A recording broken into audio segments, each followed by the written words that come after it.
A book review of They Killed Our President. Killed in the darkest age in the 19th century, Jesse Ventura's They Killed Our President is one of many books that keeps you wanting to read. The novel overlooks all important factors that contributed to the assassination of the 35th President of the United States, John Fitzgerald Kennedy. On November 22, 1963, he was killed in Dallas by apparently a lone sniper from the 6th floor window of a nearby building. In this novel, it gives us Jesse Ventura's perception and valued opinion on what he believes what really happened to JFK, with 63 reasonings to support it. The novel truly questions your true knowledge on the assassination and its conspiracies. Not to forget if a public assassination was really necessary to change the man behind the desk, or the two brothers who ruled democracy during the darkest age in the spread against communism. The events all started with the presidential motorcade taking a sharp left turn, going down and near the overhead bridge ahead, when all of a sudden shots were fired, with which two hit the president, first in the throat and the next the fatal headshot. Oddly enough, when the public noticed that he was shot and now killed before their very eyes, many of them rushed to where they think the gunman was located, the grassy knoll. Conspiracies advocates believe that the shots came from the front. Others believe the school book depository building. Brought to Parkland Memorial Hospital at 1 p.m. local time, Kennedy was confirmed dead by doctors. But that didn't satisfy the public. They wanted to know who did such acts. Lee Harvey Oswald was confirmed by police and arrested at a nearby movie theater, whom was the person who committed these acts. However, quoting Jesse Ventura, in quotations, this shit doesn't add up. Page 36. How could have Oswald have done it alone? How could have he fled the scene so quickly? How could his rifle have done such damage with such little quality?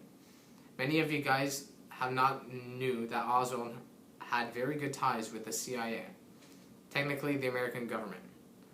Oswald was part of a defection program set up by the CIA in regards to the Soviet Union.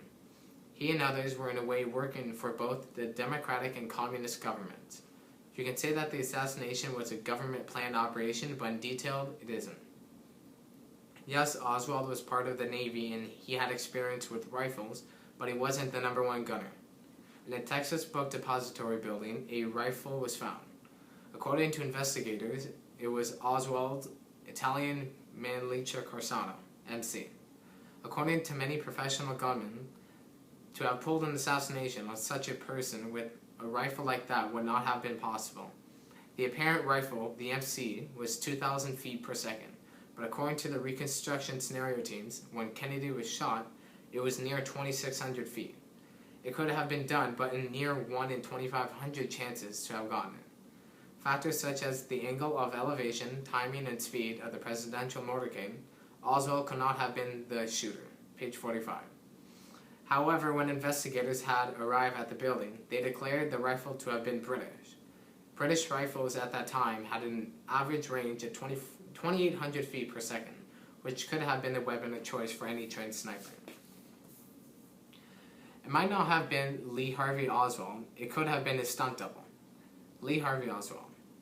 Working for the CIA as part of a defection program to the USSR, our government didn't take any chances and found Lee Harvey Oswald a stunt double. Lee Harvey Oswald, another one. They carried many similarities, but they weren't the same in height.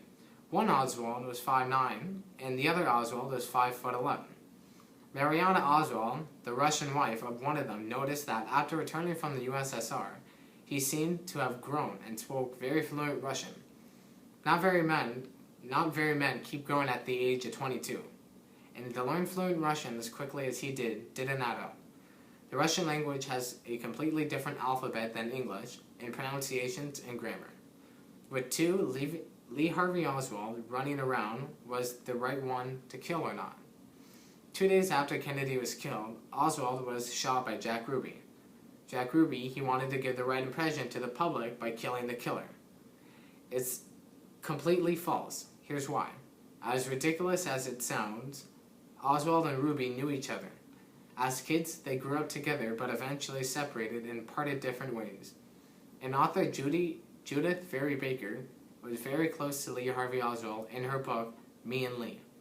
She tells Jesse Ventura that how Lee was being set up for the whole thing. Jackie Ruby is not only a mobster, but also owners of clubs. Some of his dancers remember seeing Oswald and Ruby together, having a good old time. Baker recalls saying that Oswald, Ruby, and another were being paid by the CIA for their services. Do you remember watching on YouTube the footage of the final shot of the president? That footage is the Zapruder film. A local citizen, Abraham Zapruder, was filming the president from near the grassy knoll and does have the best camera angle of the assassination. Once the investigation took place, his film was stored away by the Secret Services and to never be revealed ever. Once revealed, millions were shocked as it played on television.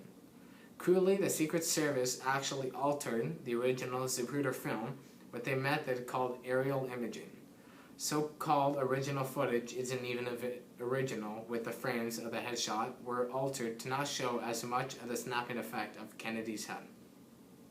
To conclude, the CIA, the Presidential Secret Service, and the Warren Commission, in their so-called conclusion, was mercilessly altered to cover up the assassination. They changed the majority of the pieces of the puzzle, and their pre-conclusion flustered the public in the 60s, and still does today. It's still one of the most unsolved mysteries in American history. Its list does future events such as 9/11, the assassination of Martin Luther King in 1968. This novel has more than 63 reasons about why it was covered up and why he killed us. Fortunately, I can't state all these facts, but of the novel, but if it interests you, read the book. You most definitely enjoy it. If you're interested in men such as JFK, your reading experience will be unimaginably perfect, and you'll get the answers that many will not get if they don't read the book.